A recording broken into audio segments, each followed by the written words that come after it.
This channel does not promote any violent, harmful, or illegal activities. All content provided by this channel is meant for an educational purpose only. Top quality और consistent performance के लिए सिर्फ silver pumps नाम याद रखना।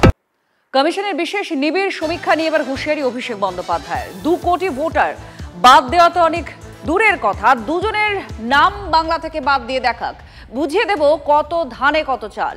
এই challenge তৃণমূলের সর্বভারতীয় সাধারণ সম্পাদকের।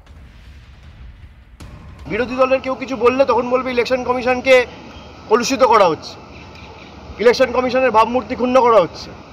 তো বিজেপির নেতারা বলছে বাংলা থেকে 2 কোটি লোকের নাম বাদ যাবে, ইলেকশন কমিশন তো কোনো প্রতিবাদ জানায়নি। 2টো লোকের নাম বাদ দিক না, 2 কোটি কি 2টো লোকের নাম বাদ দিক, ক্ষমতা থাকলে কত ধানে কত চাল বুঝিয়ে দেবো। বাংলায় অনেক চেষ্টা করেছে, বাংলার সাথে অন্য রাজ্যের এটাই পার্থক্য। 2 কোটি যারা বলছে, আমি বলবো 2টো নাম বাদ দিয়ে দেয়। এই সাহসটা হচ্ছে না যে স্পষ্ট করে বলার জন্য যে 2জন রোহিঙ্গার নাম বাদ দিয়ে দেখুন। উনি কায়দা করে বলছেন 2জন ভোটার, কোনো ভোটারের নাম তো বাদ যাবে না। যারা ভোটার নয় কিন্তু ভোটার সেজে আছেন তাদের নাম অবশ্যই বাদ যাবে এবং সেই বাদ যাওয়া কেউ আটকাতে পারবে না। মমতা বন্দ্যোপাধ্যায় আটকাতে পারবে না, অভিষেক বন্দ্যোপাধ্যায় তো দূর ছায়। মমতা বন্দ্যোপাধ্যায়ের ছায়া ছাড়া অভিষেক বন্দ্যোপাধ্যায় বলে কোনো বস্তুই নেই। চাঁদ যেমন সূর্যের আলোয় আলোকিত হয়, সেরকম অভিষেক বন্দ্যোপাধ্যায় হচ্ছে মমতা বন্দ্যোপাধ্যায়ের আলোতে আলোকিত হওয়া একটি পার্টিকেল, খুব ক্ষুদ্র, তার থেকে বেশি কিছু নয়। বিএলওদের ওপরে যখন রাজনৈতিক দলগুলো চাপ তৈরির চেষ্টা করছে, তখন পাল্টা চ্যালেঞ্জ ছুড়ে দিচ্ছেন বিএলওদের একাংশ। তারা বলছেন ভুয়ো ভোটার পেলে অবশ্যই নাম বাদ দেবেনই, তবে নিজেদের নিরাপত্তা নিয়েও চিন্তায় রয়েছেন বিএলওদের একাংশ। এটা মনে রাখবেন, আপনারা চাকরি করেন স্টেট গভর্নমেন্টে, আপনাদের প্রতি মুহূর্তে প্রতি ঘন্টার কার্যপদ্ধতি কমপ্লিটলি নজরদারি এবং মনিটরিং করছি আমরা। যেটা ট্রেনিং দেবে সেটাই আমরা পালন করব, ডকুমেন্ট নিয়ে প্রপার ডকুমেন্ট অনুযায়ী করব, কারুর কথাতে কিন্তু আমরা কিছু করব না। সামনেই 26শে নির্বাচন, তার আগে এসআইআর অর্থাৎ ভোটার লিস্টের বিশেষ নিবিড় সংশোধনে রাজনৈতিক দলগুলোর সাঁড়াশি চাপে বিএলওরা। বিএলওদের হুঁশিয়ারি দিয়ে মুখ্যমন্ত্রী মনে করিয়ে দিচ্ছেন যে তাঁরা রাজ্য সরকারের কর্মী। বিরোধী দলনেতা আবার তাঁদের উপরে নজরদারির কথা বলে পাল্টা চাপ তৈরি করছেন। এই পরিস্থিতিতে রাজনৈতিক দলগুলোর উদ্দেশ্যে পাল্টা চ্যালেঞ্জ ছুড়ে দিয়েছেন বিএলওদের একাংশ। দুর্গাপুরের এক বিএলও নাম চিরঞ্জিত ধীবর, তিনি ফেসবুকে লিখেছেন, আমি মুখ্যমন্ত্রীকে চ্যালেঞ্জ করছি, আমি ভুয়ো ভোটার পেলে অবশ্যই নাম বাদ দেব। আমাদেরকে আপনি চাকরি দেননি যে চাকরি কেড়ে নেওয়ার ভয় দেখাবেন। এই রাজ্যে গণতন্ত্র আছে বলে বড় বড় কথা চলছে, যারা এ হয়তো সিপিএম করে, এ হয়তো বিজেপি করে, বড় বড় কথা। বিএলওদের একাংশ নিজেদের নিরাপত্তা নিয়েও সংশয় প্রকাশ করেছেন। তারা রাজ্য নির্বাচন কমিশনের অধীন, তারা নির্বাচন কমিশনের গাইডলাইন মেনেই তাদের যা দায়িত্ব সেই দায়িত্ব রূপায়ণ করবেন। কার নাম যুক্ত করবেন, কার নাম বাদ দেবেন, সেটা তারা প্রপার এনকোয়ারি করার মধ্যে দিয়েই করবেন। সেখানে দাঁড়িয়ে হুমকি দেওয়ার মধ্যে দিয়ে তিনি সে নিরপেক্ষতাকে ভাঙতে চাইছেন। কাজের পূর্বেই যে চাপটা তৈরি করা হয়েছে, আমাদের যা প্রকৃত কাজ, সেই প্রকৃত কাজ এখানে হ্যাম্পার হবে। এডুকেশন তো জলাঞ্জলি হয়েই গেছে, যেটুকু অবশিষ্ট আছে সেটাকেও শেষ করে দেওয়া হবে এবং আমাদের জীবনহানির যথেষ্টই আশঙ্কা। চাপ আছে, নিরাপত্তার ঝুঁকিও আছে, কিন্তু চ্যালেঞ্জের মেজাজে সরকারি আধিকারিকদের পাল্টা বাংলার এসআইআর যুদ্ধ নতুন মাত্রা পেল। Bureau report, TV9 Bangla.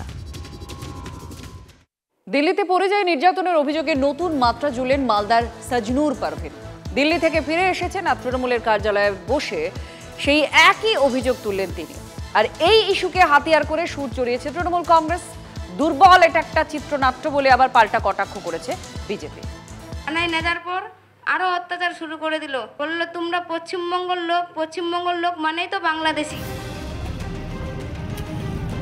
পশ্চিম মেদিনীপুরের আফরিন জাবি যেদিন ইংলিশ চ্যানেল জয় করলেন, সেদিনই মালদা চাঁচলের সাজনুর পারভিন কলকাতায় ফিরে দিল্লি পুলিশের বিরুদ্ধে ফের পরিযায়ী নির্যাতনের অভিযোগে সরব হলেন। চর, থাপ্পড়, শিশুকে মারধর, 25,000 টাকা চাওয়া। পুরনো অভিযোগের সপক্ষে এমন বর্ণনা তার মুখে শোনা গেল, যা ভিন রাজ্যে থাকা বাংলার পরিযায়ী শ্রমিকদের নিয়ে দুশ্চিন্তার জন্য যথেষ্ট। আমরা বাংলাদেশি না, এই কথাটা বলার পর আমাকে 2টা থাপ্পড় মেরেছিল, পেটে একটা লাথি মেরেছিল। তুমি জয় শ্রীরাম বলো, তারপর তোমাকে ছাড়া হবে। ছিঁড়াছিড়ি করতে করতে আমার ছেলেটা উপর খেয়ে পড়ে গেছিল, আর কানের মধ্যে ওরা থাপ্পড় দিয়েছিল, কান থেকে রক্ত পড়ছিল। নথি যাচাইয়ের নামে সাজনুর এবং তার শিশু সন্তানের উপরে দিল্লি পুলিশের অত্যাচার চালিয়েছে বলে এক্স হ্যান্ডেলে ভিডিও পোস্ট করেন মুখ্যমন্ত্রী মমতা বন্দ্যোপাধ্যায়। এই দেখো আমার ছেলে কি করেছে, মারা ধরে সবকিছু 1.5 বছর আছে। পাল্টা দিল্লি পুলিশও জানায় এই অভিযোগ ভিত্তিহীন, রাজনৈতিক উদ্দেশ্য প্রণোদিত। ये जो पूरा वीडियो है ये बेसलेस है, फैब्रिकेटेड है, इसमें कोई भी सच्चाई नहीं है। দুর্বল চিত্রটা সুপার ডুপার ফ্লপ। যাদের উপর অত্যাচার হয়েছে সেই পরিবার কলকাতা পুলিশের কাছে আইনিভাবে অভিযোগ করছে। দিল্লি পুলিশের দাবিকে হাতিয়ার করে তৃণমূলের বিরুদ্ধে মিথ্যাচারের অভিযোগ তোলে বিজেপি। দিল্লি সাইবার ক্রাইম বিভাগের লিখিত অভিযোগ জানান কাঁথির বিজেপি সাংসদ সৌমেন্দু অধিকারী। বিজেপিকে পাল্টা চ্যালেঞ্জ ছুড়ে দেন মুখ্যমন্ত্রীও। আমরা চাইব ফিরে আসুক, বাদ বাকিটা কে মিথ্যে বলছে আর কে সত্য বলছে সে তো সত্যি কথাই প্রমাণিত হয়ে যাবে। মুখ্যমন্ত্রীর এই বক্তব্যের একদিন যেতে না যেতেই বুধবার তৃণমূল ভবনে সাংবাদিকদের মুখোমুখি সাজনুর ও তাঁর পরিবার। জায়গাটাতে আমাকে ধরে নিয়ে গেছিল, সেই জায়গাটা ওরা সিসিটিভিতে দেখাচ্ছে না, যেখানে ওরা টাকাটা যেখানে নিয়েছে ওটাও জিনিসটা দেখাচ্ছে না। সাজনুর মুখ খুলতেই মুখ্যমন্ত্রীর সুরে কেন্দ্রীয় স্বরাষ্ট্রমন্ত্রী অমিত শাহকে নিশানা করেছে তৃণমূল, যার মন্ত্রকের আওতায় পড়ে দিল্লি পুলিশ। ভারতবর্ষ ভাঙার চেষ্টা দয়া করে মোদি এবং অমিত শাহ করবেন না। মুখ্যমন্ত্রী মিথ্যেবাদী প্রমাণিত হয়ে গেছে, এখন তাদেরকে ভয় দেখিয়ে চেষ্টা করছে তৃণমূল কংগ্রেস। আর এত দুঃখ কদর কেন? মুসলমান বলে, মুসলমান ভোট ব্যাংকের জন্য।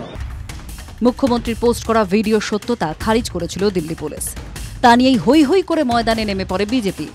এবার যে পরিযায়ী শ্রমিকের পরিবারকে ঘিরে এত কিছু, তাঁদেরই প্রকাশ্যে নিয়ে সে গেরুয়া ব্রিগেডের পাল্টা প্রচার ভোঁতা করে দিতে চাইল তৃণমূল। সৌরভ গুহ ও জ্যোতির্ময় কর্মকারের রিপোর্ট, TV9 বাংলা।